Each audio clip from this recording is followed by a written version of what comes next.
Welcome back, and joined by an all-star on the team here. And before we get into the interview here, let's play this courtesy of the great Jack Michaels on the call here. Yoelki Cespedes as Alexander turns the ball to right field. Did he do it? Did he do it? Marge struck it down! Evan Alexander, a leadoff home run to start the 2024 season. How about that? It's 1-0 Fargo-Moorhead. And that's not a bad way to start the year, Evan. No, not at all. Not at all. Not at all. Thank you for having me. Oh, absolutely happy to have you here. And did you know, was that the game plan? Like, I'm just going to come out here and hit a dinger? No. The first at bat of the season, you're just trying to see some pitches. Luckily, I had seen the starter last year, and honestly, he kind of owned me. So I was really kind of locked in, just trying to not strike out, because it's a game of firsts, and just to get the first home run out the way before the first strikeout is huge. And you're coming into year number 3 Yes, sir. With the Redhawks.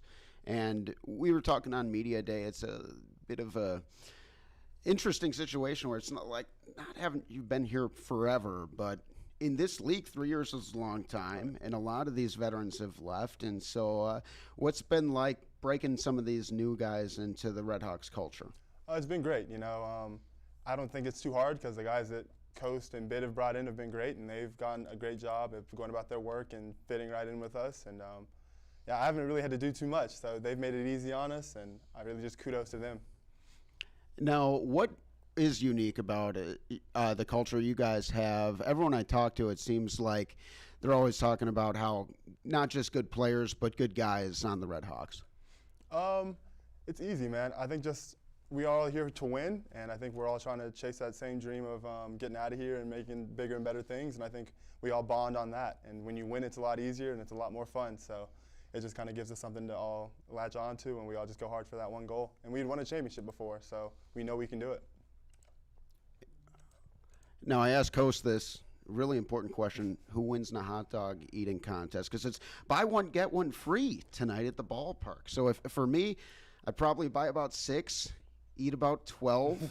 I think I could go for 24 if I didn't eat the night before. But who on the Redhawks wins the hot dog eating contest hypothetically?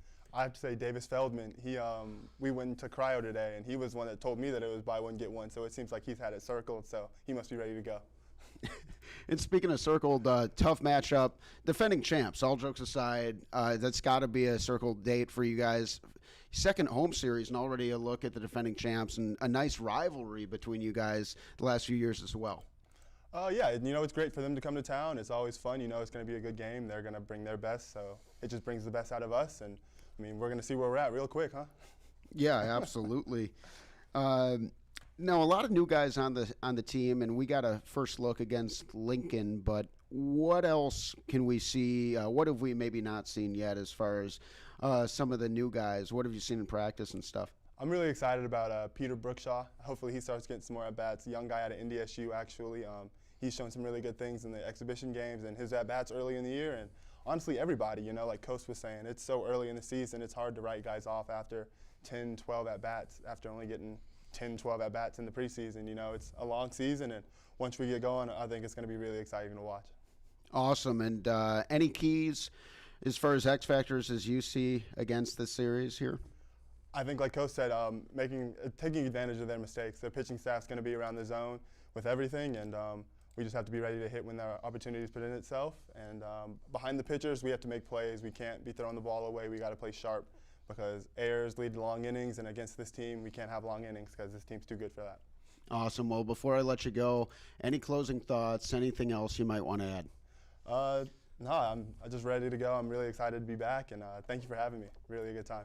Happy to have you here, my friend. We'll have to have you back sometime. And thank you all for watching on the live stream here. This is the first ever Redhawks Weekly, joined by the Coaster and Evan Alexander. I guess I got one more question for you because I gave you the nickname The Flash. We've also toyed around with EA.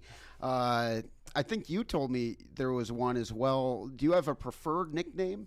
No, I think it's weird to pick your own nickname, so whatever you call me works with me. Everyone calls me EA back home. I don't know. I can't really pick my own nickname. I think that's too I can't do that. That's not the right thing to do. Y'all are great. Whatever you call me, I'm good with. The Frisco Kid, I know Jack calls me that. I call it Fargo North up here, or Frisco South. I don't know. I think I got that wrong. But yeah, no, nothing's. I'm good with whatever. Well, that's why they have multiple nicknames listed on Baseball Reference. Our goal is to get a few listed for you. Anyway, thank you guys so much for joining us on this first ever Redhawks Weekly. Evan and Chris, thank you for joining us. Thank you for watching at home, and enjoy the ball game. 7:02 first pitch against the defending champs.